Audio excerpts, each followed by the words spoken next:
After the extraordinary exposition of the Shroud of Turin, interest in this precious relic has not decreased. In Jerusalem in particular, where the events marked by the Shroud took place, this interest has been kept alive by a permanent exhibit housed at the Notre Dame Center and by various meetings and conferences connected to it. Recently, Professor Avinoam Danin, botany expert at the Hebrew University of Jerusalem, publicized the findings of his studies on specific traces of pollen found on the Shroud. Which is not built like... As the author of Botany of the Shroud, History of Floral Images on the Shroud of Turin, he explains that hundreds of plant images are imprinted on the fabric of the shroud. These images help to determine where and when those flowers were placed on the cloth.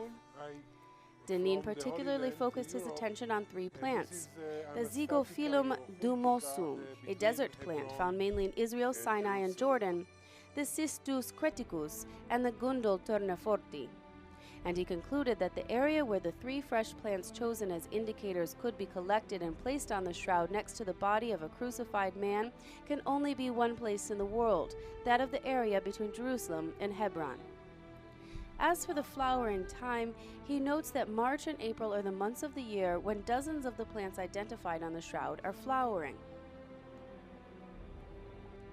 The research that Professor Danin put forth demonstrated that it was those fresh flowers that bloom and live only in these places that were placed on the shroud, and confirmed the specific use of that time and area for the custom of placing flowers on the bodies of the dead.